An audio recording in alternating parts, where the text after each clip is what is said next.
तो हम लोग शुरू के 2 वीडियो में फिजिकल चेंज, केमिकल चेंज क्या होते हैं, केमिकल फार्मूला कैसे लिखना है ऑलरेडी हम लोग पढ़ चुके हैं।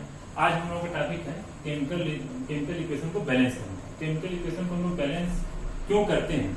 तो केमिकल इक्वेशन के लिए हम लोग 9th में थोड़ा सा पढ़े थे, atom can neither be created not be destroyed, ऐसा हम लोग पढ़ चुके हैं। यानी क्या होता है कि या एटम की डिफिनीशन को अगर हम लोग देखें तो एटम की डिफिनीशन है कि atom is the smallest particle which take part in a chemical reaction without destroy. तो अब उसी कॉन्सेप्ट को हम लोग दूसरे तरह से कंजर्वेशन ऑफ मास से भी देख सकते हैं, और उसी वाले जो डाल्टन का लॉ था उसी से कंजर्वेशन ऑफ मास आया है। देखिए हम लोग देखते हैं कैसे बैलेंस करते हैं और क्यों करते हैं। तो देखिए मान लीजिए हम लोग इक्वेशन लिखते हैं। जो फर्स्ट इक्वेशन है मैग्नीशियम का बर्निंग का रिएक्शन, ये हम लोग लिखते हैं, और ये मैग्नीशियम को बर्न करने से मैग्नीशियम ऑक्साइड बनता है। मैग्नीशियम ऑक्साइड का फॉर्मूला क्या होगा, कैसे लिखा जा रहा है, सब हम लोग पढ़ चुके हैं पहले ही। अब यहाँ पर देखिए, तो एटम डिस्ट्रॉय नहीं होता है किसी भी केमिकल रिएक्शन में, हम लोग जान चुके हैं। लेकिन यहाँ पर अगर हम लोग देखेंगे, ये मैग्नीशियम है, ये ऑक्सीजन है, और ये मैग्नीशियम ऑक्साइड बना। अब यहाँ पर अगर आप देखें तो ऑक्सीजन के यहाँ 2 एटम है, और इधर की ओर क्या है, ऑक्सीजन का एक ही एटम है।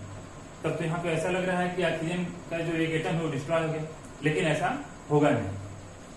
तो इसीलिए क्या करते हैं हम लोग, केमिकल इक्वेशन को बैलेंस करते हैं।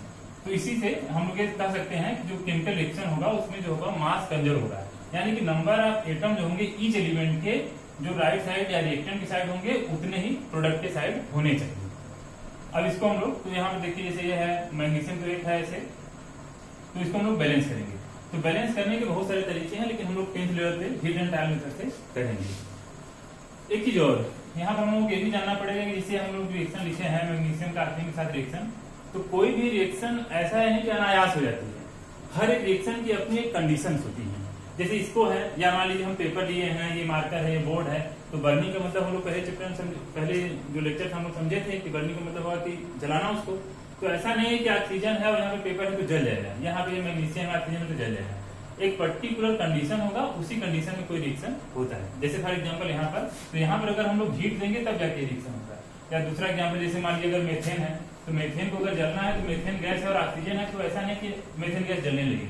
जब उसको हम इग्निशन टेम्परेचर देंगे तभी वो जलेगा, और इस तरह से ये CO2 और H2O बनता है। ठीक है, अब देखते हैं हम लोग बैलेंस करने पर आते हैं। तो बैलेंस कैसे करेंगे, देखिए अब जैसे यहाँ पर हीट एंड ट्रायल मेथड से देखते हैं, तो यहाँ पर जैसे ऑक्सीजन 2 है, तो हम लोगों को इधर भी ऑक्सीजन 2 चाहिए। अब ऑक्सीजन अगर 2 चाहिए तो हम लोग ऐसा नहीं कि हम लोग यहाँ पर ऐसे 2 लगा देंगे, ऐसा नहीं करना है। ऐसा कर देने से फार्मूला चेंज हो जाएगा, तो फार्मूला चेंज कभी भी नहीं होगा। हम लोग क्या करना होगा, तो यहाँ पे जो कोफिशिएंट है इसको बदलना पड़ेगा। तो हम लोग कभी भी जब केमिकल रिएक्शन को बैलेंस करेंगे तो हम लोग किसी भी जो कंपाउंड्स होंगे उनके फार्मूला को चेंज नहीं करना है। तो हम लोग यहाँ पर ऑक्सीजन 2 है, यहाँ पर भी ऑक्सीजन को हम लोग 2 कर देंगे, 2 करने के लिए यहाँ पर करेंगे। लेकिन एक चीज इसी के साथ ऐसा हो जाएगा, देखिए जैसे हमने यहाँ 2 किया, ऑक्सीजन तो बैलेंस हो गया, लेकिन मैग्नीशियम क्या हो गया, अनबैलेंस हो गया। तो मैग्नीशियम को बैलेंस करने के लिए फिर हम लोगों को 2 लगाना पड़ेगा। तो ये है हीट एंड ट्रायल मेथड, और एक केमिकल इक्वेशन बैलेंस हो गया। लेकिन इसके साथ में हीट एंड ट्रायल मेथड में बहुत सारे ट्रिक्स हैं। अगर उन ट्रिक्स को हम, ये तो बहुत सिंपल इक्वेशन था, लेकिन कुछ ट्रिक्स होते हैं, अगर उस ट्रिक्स को हम लोग जानते रहेंगे तो इक्वेशन बहुत ही आसानी से सॉल्व हो जाता है। तो आइए चलते देखते हैं तो कैसे कैसे ट्रिक्स हैं। तो पहला ट्रिक्स मान लीजिए जो एनसीईआरटी में दिया है। एनसीईआरटी में एक ट्रिक है, जैसे ये रिएक्शन है, आयरन का स्टीम के साथ रिएक्शन कराते हैं, तो बनता है फेरिक ऑक्साइड और प्लस हाइड्रोजन गैस। एक चीज और, अभी हम लोग यहाँ जैसे कह रहे थे कि अगर रिएक्शन की कंडीशन है तो कंडीशन को लिखना पड़ेगा, तो ऐसी सारी रिएक्शन में कुछ चीजों को हम लोग जब रिएक्शन लिखेंगे तो हम लोग को उन चीजों को ध्यान देना पड़ेगा। हालांकि इसके पहले हम लोग कितनी रिएक्शन लिख रहे थे, वहां पर हम लोग बस लिखते जा रहे थे, ना तो बैलेंस कर रहे थे, ना तो कुछ कंडीशन लिख रहे थे। तो होगा क्या कि देखिए जो भी रिएक्शन होंगी उनकी कंडीशन होगी। जैसे यहाँ पर भी अगर हीट करना है तो हम लोगों को यहाँ पर हीट लिखना पड़ेगा, और जो रिएक्टेंट और जो प्रोडक्ट है उनकी जो फिजिकल स्टेट है उसको भी मेंशन करना पड़ेगा। जैसे यहाँ पर फॉर एग्जांपल ये आयरन है, आयरन अगर सॉलिड है तो इसके नीचे S लिखना पड़ेगा। अगर ये वाटर है और वाटर ये इस समय स्टीम है, तो स्टीम के लिए अगर वाटर है तो यहाँ पर हम लोग G लिखेंगे। तो हम लोग एक कॉमन जान लेते हैं कि अगर कोई चीज सॉलिड है, चाहे वो रिएक्टेंट हो या प्रोडक्ट हो, तो सॉलिड है तो S लिखेंगे, और अगर लिक्विड है तो L लिखेंगे। और कोई चीज अगर एक्वा सोल्यूशन है तो AQ लिखेंगे। और अगर कोई चीज गैसियस स्टेट में है तो हम लोग जी लिखेंगे। इसी से हम लोग एक चीज और ध्यान देना पड़ेगा कि वाटर जो होगा उसके लिए तीनों कंडीशन आ सकती है। अगर वाटर स्टीम है तब तो जी लिखेंगे, अगर वाटर लिक्विड है तब तो एल लिखेंगे, और अगर वाटर आइस के रूप में है तब एस लिखेंगे। इसके साथ तीनों कंडीशन आएगी। एक्वस कंडीशन कब आएगी? तो एक्वस कंडीशन का एग्जाम्पल जैसे मान लीजिए, क्योंकि बहुत सारी ऐसी रिएक्शंस होती हैं कि जहां पर हम लोग क्या करते हैं, पहले वाटर में उसका सोल्यूशन बनाते हैं तब रिएक्शन होता है। जैसे फॉर एग्जाम्पल एक काम बहुत कॉमन एग्जाम्पल है, जैसे मान लीजिए सोडियम हाइड्रोक्साइड है और ये हाइड्रोक्लोरिक एसिड है। अब यहाँ पे जो सोडियम हाइड्रोक्साइड है, सोडियम हाइड्रोक्साइड को वाटर में डिजॉल्व किया गया है, वाटर रिएक्शन नहीं कर रहा है, वाटर में डिजॉल्व किया गया है। इसलिए यहाँ पर हम लोग क्या करेंगे, एक्यू लिखेंगे। वैसे ही HCl है तो हाइड्रोक्लोराइड जो गैस है उसको वाटर में डिजॉल्व किया गया है, तब हाइड्रोक्लोरिक एसिड का फॉर्मेशन हुआ है, तो इसको भी हम लोग एक्यू लिखेंगे। अब इसके रिएक्शन से जो बनेगा तो बनेगा NaCl। ये जो NaCl बनेगा, ये NaCl अब नमक भी वाटर में डिजॉल्व होता है, ये कॉमन साल्ट है, तो इसको भी हम लोग लिखेंगे एक्यू और प्लस H2। अब ये H2 जो यहाँ बनेगा वो लिक्विड बन रहा है, इसलिए L लिखेंगे। तो इस तरह से हम लोग ये समझ ले रहे हैं कि जब कभी भी कोई रिएक्शन लिखना पड़ेगा तो रिएक्शन की कंडीशंस क्या है, जो रिएक्टेंट है और जो प्रोडक्ट है उनकी फिजिकल स्टेट क्या है, इस चीज को मेंशन करना पड़ेगा। और यहाँ जैसे रीहीट का कंडीशन था, ऐसी कुछ रिएक्शंस होंगे जहाँ पर कैटालिस्ट होंगे, हो सकता है कि प्रेशर हो। जैसे एक एग्जांपल है, मान लीजिए कि नाइट्रोजन का कॉम्बिनेशन जब हाइड्रोजन से होता है तो अमोनिया बनती है, तो यहाँ पर भी बहुत हाई प्रेशर होता है, आयरन कैटालिस्ट होता है, ये सबको मेंशन करना पड़ेगा। ये भी यहाँ पर गैस है, ये भी गैस है और ये भी गैस है। तो इस तरह से हम लोगों को रिएक्शन की जो कंडीशंस है और रिएक्टेंट और प्रोडक्ट के फिजिकल स्टेट को भी मेंशन करना पड़ेगा। आते हैं बैलेंसिंग पर, जो आज का मेन टॉपिक है।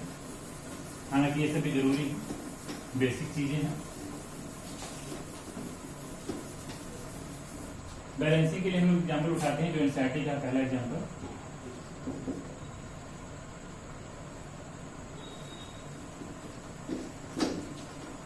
बहुत ही आसान है, देखते हैं। मान लीजिए आयरन है, आयरन का जो रिएक्शन है स्टीम के साथ हो रहा है और ये बन रहा है फेरिक ऑक्साइड और हाइड्रोजन गैस। तो एक ट्रिक ये है कि हम लोग ईच एलिमेंट को बैलेंस करना है, रिएक्टेंट की साइड और प्रोडक्ट साइड बराबर करने हैं।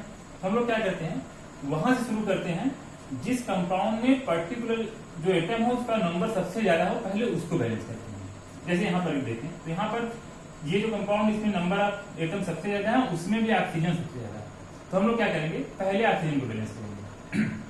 तो ऑक्सीजन यहाँ पे 4 है, तो हम लोग फिर वही कॉन्सेप्ट, यहाँ 4 नहीं लिखना है क्योंकि फॉर्मूला चेंज हो जाएगा। तो हम लोग क्या करना है, जो 4 है यहाँ पर ऐसे कोएफिशिएंट के रूप में ऐड कर देना है।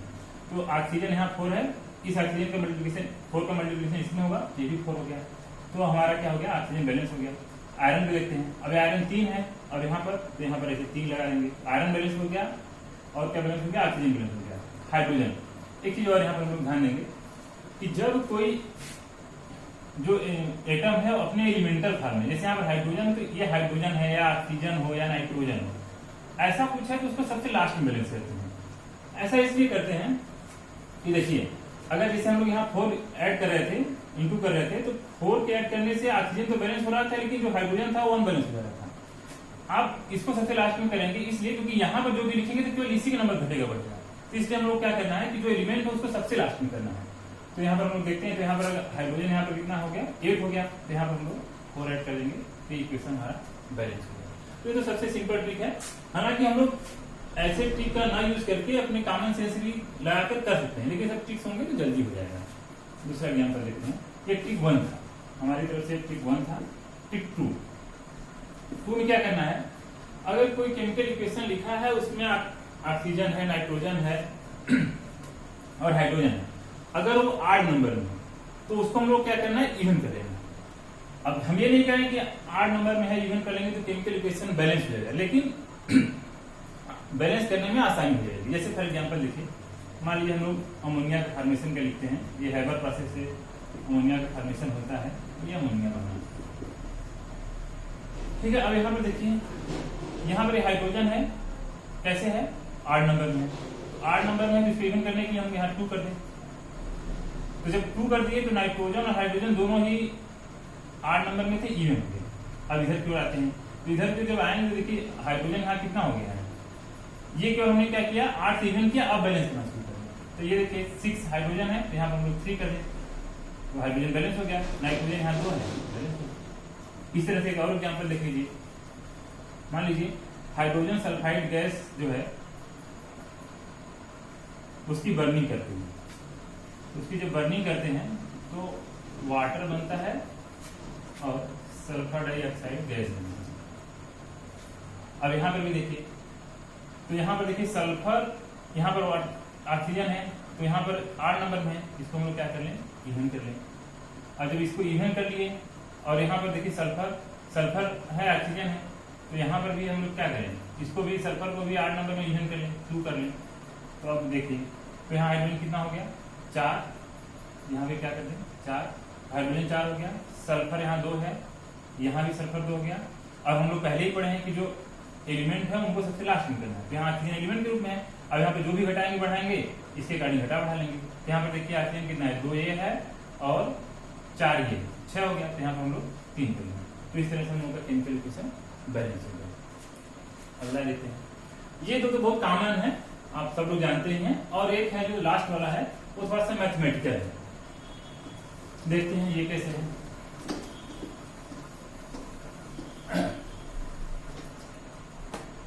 देखिए मान लिया हम एग्जाम्पल लिखते हैं मेथेन के बर्निंग का, मेथेन के बर्निंग का लिखते हैं और ये बनता है हमारा, जब भी ये हाइड्रोकार्बन है, कार्बन और हाइड्रोजन कंपाउंड हम लोग हाइड्रोकार्बन कहते हैं। जब भी कोई हाइड्रोकार्बन की बर्निंग होती है तो हमेशा CO2 और H2 ही बनता है, ये भी हम लोग याद रखेंगे। देखिए हम लोग जब इसको बैलेंस करेंगे तो निश्चित तौर पर यहाँ पर कोई नंबर आएंगे और उन नंबर की वजह से ये सब बैलेंस होंगे। तो हम लोग को पता है नहीं कि वहां पर क्या नंबर है, तो हम लोग सपोज कर लेते हैं कि यहाँ पर A है, यहाँ पर B है, यहाँ पर C है और यहाँ पर D है। अब ये जो नंबर होंगे इसके अकॉर्डिंग सब बैलेंस हो जाएंगे। अगर हम लोग कार्बन का काउंट करें, कार्बन यहाँ पर कितना है, तो कार्बन कितना है यहाँ पर, तो कार्बन के लिए अगर हम लोग लिखेंगे तो कार्बन यहाँ पर A है, कार्बन का नंबर A, और इधर जो कार्बन का नंबर क्या है, इधर जो भी कार्बन का नंबर इसके बराबर होगा, तो यहाँ पर कार्बन का नंबर क्या है, C है, इक्वेशन 1। वैसे हाइड्रोजन के लिए आते हैं, ये कार्बन के लिए था।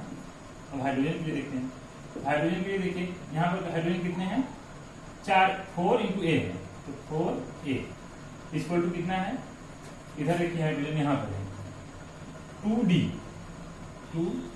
इक्वेशन 2 हो गया। अब फिर ऑक्सीजन के लिए देखते हैं, ऑक्सीजन के लिए तो ऑक्सीजन कितना है यहाँ पर 2B इक्वल टू, यहाँ पर ऑक्सीजन कितना है 2C प्लस ये D, 2C प्लस ये वाला ऑक्सीजन, इक्वेशन 3। अब इसमें A B C है और 3 इक्वेशन बने हैं, जिसका रिपीटिशन ज्यादा बार हुआ है उसको हम लोग 1 मान लेते हैं। सपोज हम मान लेते हैं कि A इक्वल टू 1, अगर A इक्वल टू 1 है तो C इक्वल टू कितना हो जाएगा, 1 हो जाएगा। अब A और C हमको पता हो गया तो B कितना होगा, B कहाँ था, ये रहा, और ये D रहा, तो B का निकाल लेते हैं, पहले हम लोग D निकाल लेते हैं। तो 4 into एक वैल्यू 1 माने इक्वल टू 2D, तो D इक्वल टू कितना हो गया 2, और हम लोग B की वैल्यू निकाल लेते हैं, तो 2 into B equal to 2 into 1 plus D, D कितना है 2, तो 2B इक्वल टू 4, तो B इक्वल टू 2। तो हमारा एक वैल्यू ये हो गया, एक वैल्यू ये हो गया और ये वैल्यू यहाँ पर, तो इन सबको हम लोग इसमें रख देते हैं।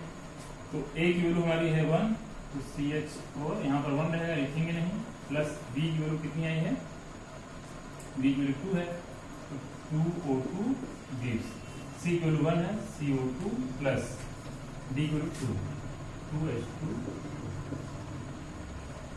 तो इस तरह से हम लोगों का केमिकल, ये मैथमेटिकल है और ये इससे हमेशा सही होता है, लेकिन इसमें थोड़ा सा टाइम लगता है।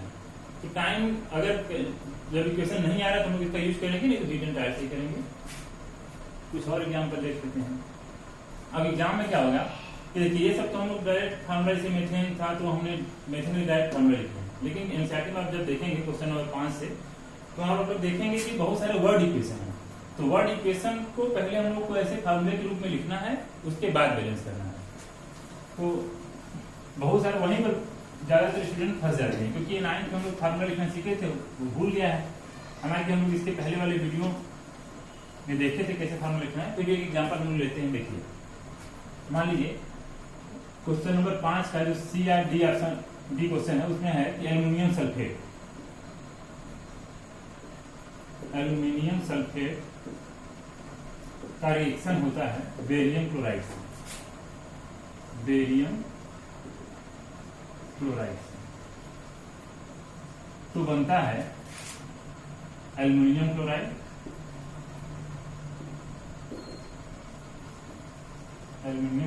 और प्रेसिपिटेट बनता है बेरियम सल्फेट का। अब ये प्रेसिपिटेट क्या होता है हम लोग आगे देखेंगे या यहीं पे भी समझ लेंगे। बेरियम सल्फेट वर्ड इक्वेशन है पहले, तो यहाँ पर हम थोड़ा सा फिर से देख लेते हैं फार्मूला कैसे लिख रहे हैं। देखिए, अब एल्यूमिनियम सल्फेट है तो पहले इसका फार्मूला लिखेंगे। तो अब हम लोग पता है कि एल्यूमिनियम पर एक +3 होता है और सल्फेट पर कितनी होता है -2 होता है। तो इसका 2 यहाँ, इसका 3 यहाँ, तो ये फार्मूला हो जाएगा Al2SO4 5 प्लस बेरियम क्लोराइड। तो बेरियम पर +2 होता है, क्लोराइड पर -1 होता है, पहले से हम लोग जानते ही हैं। ऐसे एल्यूमिनियम क्लोराइड हो जाएगा। अभी हम लोग देखे ही थे कि एल्यूमिनियम +3 होता है, क्लोराइड पर -1 होता है, तो हो जाएगा AlCl3। अब प्लस बेरियम सल्फेट, बेरियम पर +2 होता है और सल्फेट पर क्या होता है -2 होता है। तो यहाँ से फार्मूला बन जाएगा DaSO4। दोनों बराबर रहते हैं तो हम लोग क्रॉस मल्टीप्लिकेशन नहीं करते हैं। इसलिए सब जो करते हैं हम लोग क्या करते हैं, इस चार्ज को बैलेंस करते हैं। तो इस चार्ज को बैलेंस करने के लिए हम ऐसा करते हैं कि वहां पर ऑलरेडी बराबर है तो हम लोग नहीं करेंगे, हम लोग सीखे ही हैं। तो ये यहाँ पर हम लोग सीखेंगे कैसे करके। तो पहले हम लोग ऐसे कर लेंगे, फिर बैलेंस करेंगे। तो बैलेंस करने के लिए हम लोग ट्रिक देखे ही, या तो हम लोग मैथमेटिकल में चले जाएं, या तो फिर जो लार्जेस्ट नंबर मेथड था कि नंबर ऑफ एलिमेंट जिसके सबसे ज्यादा है उसको पहले बैलेंस करेंगे। तो मान लीजिए वही वाला कर लेते हैं। मान लीजिए देखिए यहाँ ऑक्सीजन 12 है, तो यहाँ हम लोग कितना करना पड़ेगा, तो यहाँ कुछ करना नहीं है, यहाँ करना है। तो हम लोग यहाँ अगर 3 कर दें तो ऑक्सीजन क्या होगा 12 हो गया। उसके बाद हम लोग क्या कर लेते हैं, ऑक्सीजन बैलेंस हो गया। सल्फर यहाँ 3 है, वहां भी 3 है। एल्यूमिनियम यहाँ पर 2 है, तो यहाँ पर भी हम लोग 2 कर दें। और क्लोरीन यहाँ पर 6 हो गया, तो यहाँ पर अगर हम लोग 3 कर दें तो बेरियम भी बैलेंस हो गया, 3 बेरियम, और इस तरह से केमिकल इक्वेशन बैलेंस हो गया। यहाँ पर हम लोग जो बेरियम सल्फेट है, ये देखिए हम लोग जो फिजिकल स्टेट में लिखना था, और ये बेरियम सल्फेट जो बन रहा था वो प्रेसिपिटेट बन रहा था। प्रेसिपिटेट बनने का कॉन्सेप्ट क्या है, देखिए प्रेसिपिटेट बनने का कॉन्सेप्ट ये होता है कि जैसे मान लीजिए अगर हम लोग सोडियम ये है, जैसे मान लीजिए अगर ग्लूकोज हो या चीनी को हम लोग पानी में डिजॉल्व कर दें और नमक को पानी में डिजॉल्व कर दें, तो दोनों का एक क्लियर सोल्यूशन बनेगा। और दोनों को मिलाएं, दोनों के मिलाने पर अगर जो बन रहा है उसका भी क्लियर सोल्यूशन बनेगा, तब तो कोई प्रेसिपिटेट नहीं बनेगा। लेकिन यहाँ पर क्या होगा कि ये एकदम क्लियर सोल्यूशन था, ये भी एकदम क्लियर सोल्यूशन था। अब ये जो प्रोडक्ट बन रहा है क्लियर सोल्यूशन इसका इसलिए था क्योंकि ये सब डिजॉल्व हो रहे थे, और ये क्या है, ये डिजॉल्व नहीं हो रहा है। इसलिए जब डिजॉल्व नहीं हो रहा है तो प्रेसिपिटेट के रूप में टेस्ट ट्यूब में नीचे बैठ जाते हैं। तो इस तरह से हम लोग शॉर्ट में केमिकल इक्वेशन को बैलेंस करना सीखे हैं। हाँ, ये है कि केमिकल इक्वेशन को बैलेंस करने के लिए प्रैक्टिस ही हो जाएगा, जितना प्रैक्टिस करेंगे उतना ही आसान हो जाता है। तो इस तरह से हम लोग केमिकल इक्वेशन को बैलेंस करना आज हम लोग सीख लिए हैं। नेक्स्ट टॉपिक जो हम लोग को होगा टाइप ऑफ केमिकल रिएक्शन। तो आज का क्लास बस इतना ही, इतना आप लोग कर लीजिए।